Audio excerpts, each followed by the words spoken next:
Hello everyone, welcome back to my channel. आज मैं आ गई हूँ फिर से एक न्यू रीडिंग के साथ। गाइस, कैसे हैं आप सब? आई होप कि आप सभी अच्छे हैं, खुश हैं और अपनी लाइफ में आगे बढ़ रहे हैं।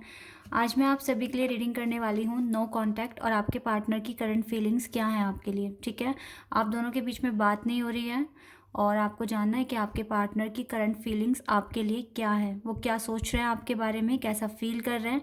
सारी बातों के बारे में पता लगाने की कोशिश करूँगी। ठीक है, तो ये कलेक्टिव है रीडिंग, तो हो सकता है आप सभी के साथ रेजोनेट करे, हो सकता है ना करे। So please keep an open mind. जो भी मैसेजेस मुझे यहाँ मिलेंगे मैं आपको बताऊँगी, फिर जो आपके साथ रेजोनेट हो आप उसको रखिए, बाकी को आप इग्नोर कीजिए। ठीक है, और ये रीडिंग टाइमलेस भी है। जब भी आप देखेंगे आपको कुछ ना कुछ हेल्प और गाइडेंस ही मिलेगी यहाँ से। चलिए अभी स्टार्ट करते हैं, देखते हैं क्या सोच रहे हैं आपके पार्टनर, करंट फीलिंग्स क्या है आपके लिए। ठीक है,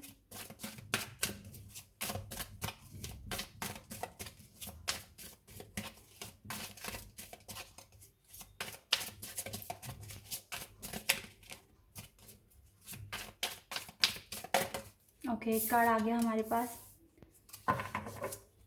perception.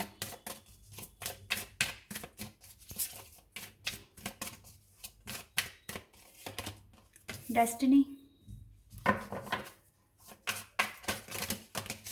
Wait a second.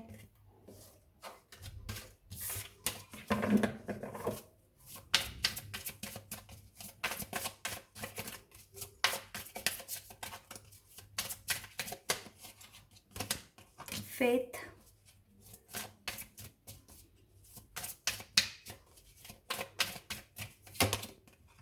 Forgiveness.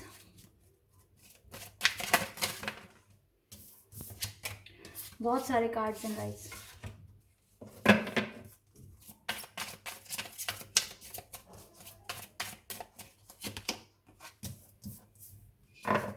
Enlightenment and रिस्पॉन्डेंस।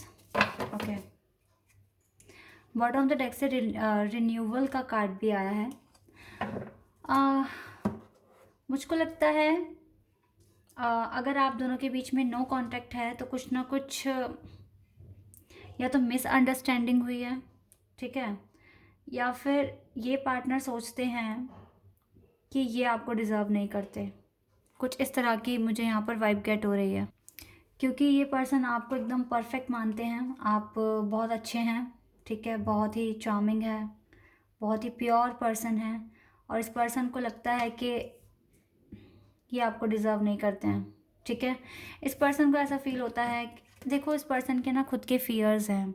अब मुझे ऐसा लग, अब देखो कुछ के लिए तो ये भी हो सकता है कि ये पार्टनर अपने घर वालों से घर वालों के डर की वजह से आपके पास नहीं आ रहे, या फिर देखो घर वाले इनके पेरेंट्स हो सकते हैं, घर वाले इनकी ऐसा भी हो सकता है कि ये पर्सन मैरिड हैं। ठीक है, इस वजह से इस पार्टनर को डर है कि पता नहीं आपके पास आ पाएंगे नहीं आ पाएंगे। इनको ना अपने ही खुद खुद में ना डर है, बहुत ज़्यादा, बहुत डर है इस पार्टनर को। ठीक है, और डेफिनेटली इस पार्टनर को ना अपने डर से बाहर आना है। ठीक है, ये इनके लिए एक चैलेंज है कि किस तरीके से इस डर से बाहर आकर आपको एक्सेप्ट करते हैं या नहीं करते। ये इनके लिए चैलेंज है। ठीक है, और मुझे तो ऐसा लगता है कि जो भी मिसबिहेव अगर ये आपके साथ कर रहे हैं, आपसे बात नहीं कर रहे या आपको इग्नोर कर रहे हैं, तो उसके लिए माफ़ी मांगेंगे आपसे, या फिर कुछ ऐसा करेंगे कि थोड़ी काइंडनेस दिखाएंगे, थोड़ा केयर दिखाएंगे आपको। अगर माफ़ी सॉरी नहीं बोलते तो कुछ इस तरह का इनका एटीट्यूड आगे चलकर होगा। ठीक है, क्योंकि कहीं ना कहीं मैं आप दोनों की डेस्टिनी में आप दोनों को एक साथ मैं देख रही हूँ। सोलमेट हो सकते हो, ट्विन फ्लेम हो सकते हो। ट्रस्ट तो करना पड़ेगा, सिचुएशन चाहे जो भी है, जैसी भी है, ट्रस्ट करिए। ट्रस्ट पर तो दुनिया ही कायम है। ठीक है, और फेथ रखिए कि अगर अभी चीज़ें काम नहीं कर रही है तो डेफिनेटली आगे चलकर कुछ चीज़ें ठीक हो जाएंगी। ठीक है, एक नई शुरुआत हो जाएगी, एक नई शुरुआत। इस तरह की वाइब मैं यहाँ पर गेट कर रही हूँ। डेफिनेटली ये पार्टनर आपको इग्नोर कर रहे हैं, 100% इग्नोर कर रहे हैं। इग्नोर करने का जो रीज़न है वो सबसे बड़ा रीज़न ये है कि इसको खुद में ही बहुत डर है। इस पार्टनर के मन में बहुत फियर्स है, कंडीशंस को लेके, सर्कमस्टांसेस को लेकर। ठीक है, और आपको ये इतना अच्छा मानते हैं, आपको हर्ट करना भी नहीं चाहते हैं, चाहते ही नहीं ये पार्टनर की कोई भी हर्ट हो। इसीलिए अगर ये 2 स्टेप पीछे ही ले जाएंगे तो ये मानते हैं कि बेटर है। लेकिन अगर इनको आपके साथ अपनी लाइफ देखनी है तो इनको डेफिनेटली अपने डर से बाहर आना पड़ेगा, खुद को अवेकन करना पड़ेगा, सिचुएशन को समझना पड़ेगा, क्यों चैलेंज आते हैं, क्यों ऐसा हो रहा है। ठीक है, तो ये इनके ऊपर है कि ये क्या स्टेप लेंगे आगे। पर मैं इस पार्टनर को सॉरी बोलते हुए देख रही हूँ, या फिर ये पार्टनर खुद ही आपके पास आएंगे फॉरगिवनेस के लिए। ठीक है, अब वो फॉरगिवनेस किस तरीके से मांगते हैं, अपना केयर दिखाएंगे, ठीक है, आपको इम्पोर्टेंस देंगे। अब वो देखना, आप बताना मुझे। ठीक है, पर यस, बात तो कर लेंगे ये पार्टनर आपसे।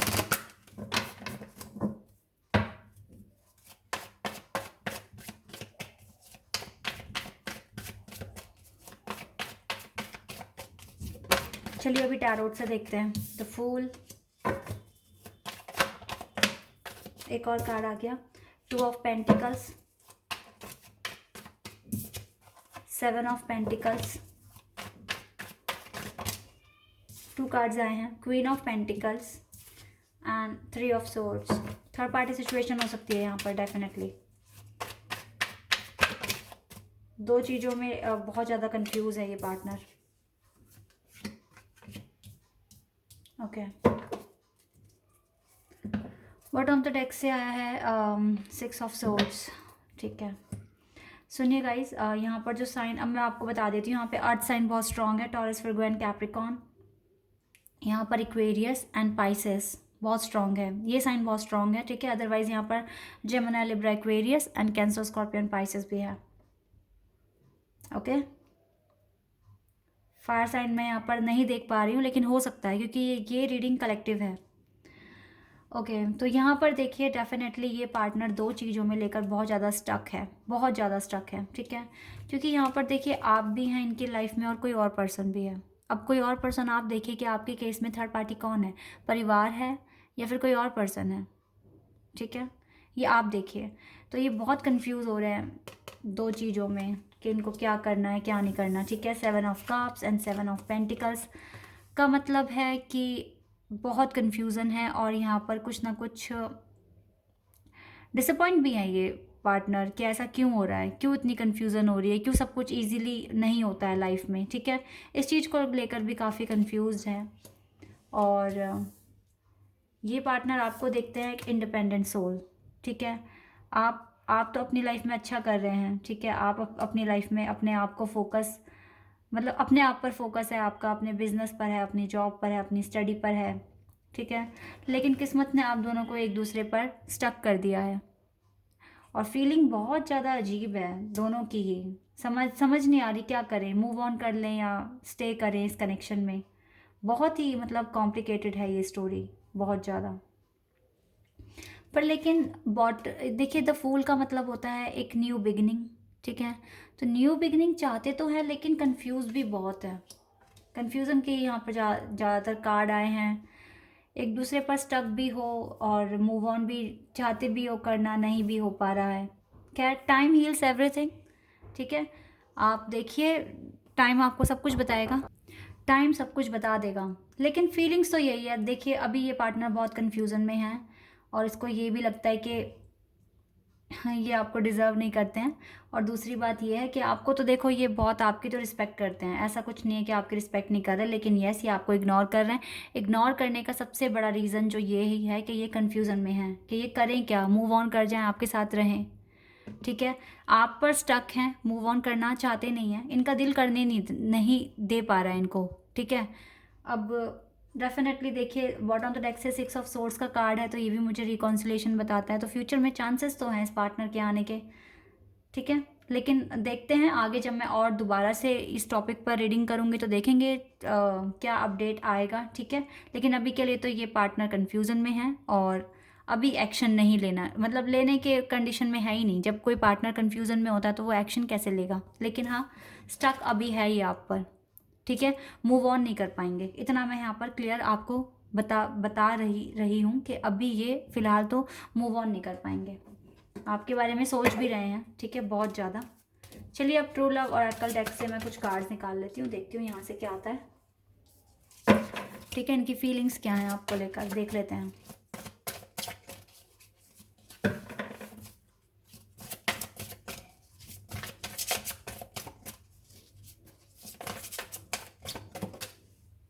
एक कार्ड आ गया बाउंड्रीज। ओके, तो ये हेल्दी बाउंड्रीज बना रहे हैं अपने चारों तरफ, कोशिश तो इनकी यही है। वाह, कमिटमेंट, बाउंड्रीज एंड कमिटमेंट एक साथ।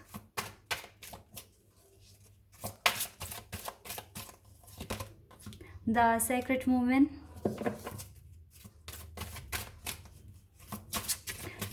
तीनों डेक में मेरे को यही निकल कर आया कि ये आपकी रिस्पेक्ट करते हैं। चलिए 2 कार्ड्स आ गए हैं, life purpose and the garden.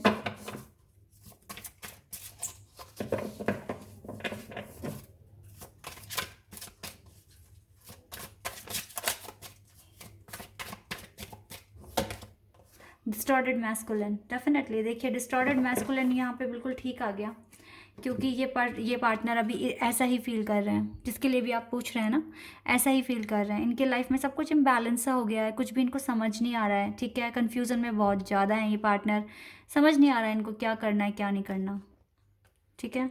At the same time ये बाउंड्रीज तो बना रहे हैं, लेकिन देखिए इनके दिल में सिर्फ और सिर्फ आपके लिए फीलिंग्स हैं, ठीक है। कमिट भी चाहते हैं आपको करना, जब भी आपसे बात करते हैं डेफिनेटली इनको बहुत अच्छा फील होता है, लेकिन सर्कमस्टांसेस ही ऐसे हैं, क्या कर सकते हैं ये पार्टनर, क्या कर सकते हैं। जब तक ये इस बात को एक्सेप्ट नहीं कर लेते कि ये आपसे प्यार करते हैं 100%, तब तक ये कोई एक्शन नहीं ले पाएंगे, ठीक है। इनको डेफिनेटली ये इनके लिए एक लाइफ पर्पस है, ठीक है। आप इनकी लाइफ में आए हो, इनका एक लाइफ पर्पस इनको याद दिलाने के लिए डेफिनेटली, और ये आपके लाइफ में इसीलिए आए कि आप दोनों एक दूसरे का लाइफ पर्पस जानो और उस पर काम करना शुरू कर दो, ठीक है। डेफिनेटली यहाँ पर देखिए आप दोनों को अपनी अपनी लाइफ में अभी के लिए तो खुश रहना मतलब आपको सीखना होगा, ठीक है। अगर आपके पार्टनर बाउंड्रीज बना रहे हैं तो डेफिनेटली आपको भी बनाने की ज़रूरत है। इनके पीछे नहीं भागना, इनको चेज़ नहीं करना, अदरवाइज़ फिर ये आपसे दूर ही जाएंगे, पास नहीं आ पाएंगे आपके, ठीक है। इनको थोड़ा सा स्पेस दे दो, ठीक है, और देखो फिर रिज़ल्ट क्या आता है, थोड़ा स्पेस देकर देखो, ठीक है। इनको चेज़ मत करो, इनको बार बार कॉल मैसेज करके परेशान मत करो, ठीक है। अगर वर्क में किसी भी चीज़ में एक दूसरे के साथ कनेक्ट हो तो सिर्फ काम की ही बातें करो, अदरवाइज़ कोई बात मत करो, ठीक है। क्योंकि ये पार्टनर डेफिनेटली बहुत ज़्यादा मुश्किलों का सामना कर रहे हैं इस टाइम, इमोशनली मेंटली काफ़ी इनको फेस करना पड़ रहा है चीज़ों को, ठीक है। इनको स्पेस दो ताकि ये खुलकर सांस ले और एक डिसीज़न पर पहुंच पाएँ, ठीक है। इनके मन में आपको लेके कमिटमेंट का ही है, लेकिन ये कमिटमेंट आपको कैसे देंगे, ठीक है।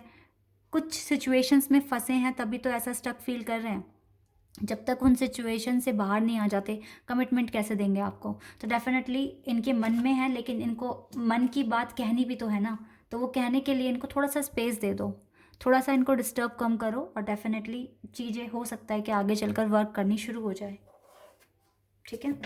चलिए अब देखते हैं आपको मानते कैसा हैं, देख लेते हैं यहाँ से क्या आता है आपके लिए, मैसेजेस देखते हैं आपके पार्टनर की तरफ से।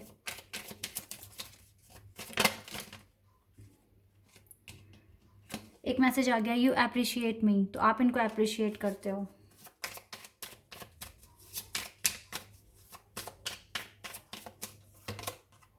यू आर वेरी फॉरगिविंग, हाँ, इस पार्टनर को पता है कि आप इन्हें माफ़ भी कर दोगे अगर ये माफ़ी मांगने आते हैं तो।